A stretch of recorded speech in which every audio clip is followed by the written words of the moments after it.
তিলপাড়া ব্যারেজে শুরু মেরামতির কাজ। সকাল থেকে শুরু মেরামতির কাজ। তিলপাড়া ব্যারেজে বন্ধ যান চলাচল। আগামী এক মাস বন্ধ থাকবে যান চলাচল। তিলপাড়া ব্যারেজে বন্ধ যান চলাচল। আগামী এক মাস যান চলাচল বন্ধ থাকবে। সকাল থেকেই শুরু হচ্ছে মেরামতির কাজ এবং সেখানে বিজ্ঞপ্তি দিয়ে দেওয়া হয়েছে প্রায় এক মাস ধরে বন্ধ থাকবে যান চলাচল।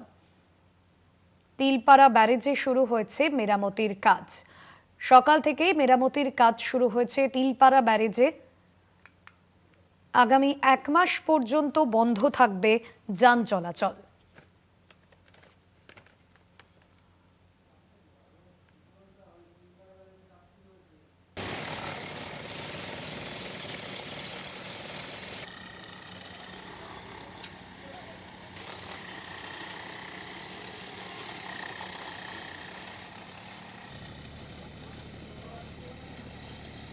ঋতুভাস রয়েছেন আমাদের প্রতিনিধি ফোন লাইনে।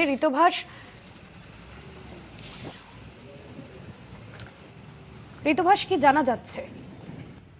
হ্যাঁ, একদমই। দেখো, তিলপাড়া ব্যারেজ, এই তিলপাড়া ব্যারেজে গত বছরও কিন্তু মেরামতের কাজ শুরু হয়েছিল জরুরি ভিত্তিতে। তার কারণ তার যে ডাউন স্ট্রিমের ডিভাইডার, সেই একাধিক ডিভাইডারে প্রথমে ফাটল দেখা দেয় এবং পরে তা ভেঙে পড়ে এবং জরুরি ভিত্তিতে কিন্তু তিলপাড়া ব্যারেজ মেরামতের কাজ শুরু হয়। তারপর ফের 2026-এর বিধানসভা নির্বাচন পেরোতেই কিন্তু আবারও জরুরি ভিত্তিতে বিজ্ঞপ্তি জারি করে বীরভূম জেলা প্রশাসন।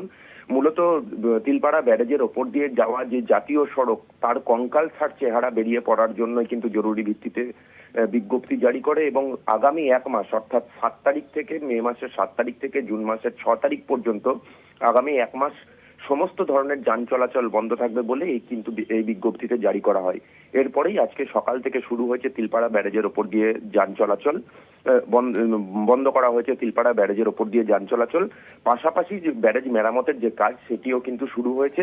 আর এই তিলপাড়া ব্যারেজ বন্ধ হওয়ার কারণেই যে উত্তরবঙ্গের সঙ্গে দক্ষিণবঙ্গের যোগাযোগের যে পরিস্থিতি, সেটা যে একটু হলেও ব্যাহত হবে তা কিন্তু বলার অপেক্ষা রাখে না। যদিও জেলা প্রশাসনের তরফে বিজ্ঞপ্তি দিয়ে জানিয়ে দেওয়া হয়েছে বিকল্প যে রুট, সেগুলিকে ব্যবহার করার জন্য এবং এর জন্য যে পণ্যবাহী গাড়ি, যেগুলি উত্তরবঙ্গ থেকে দক্ষিণবঙ্গে পণ্য বহন করতো, সেই গাড়িগুলিও কিন্তু ব্যাহত হয়েছে।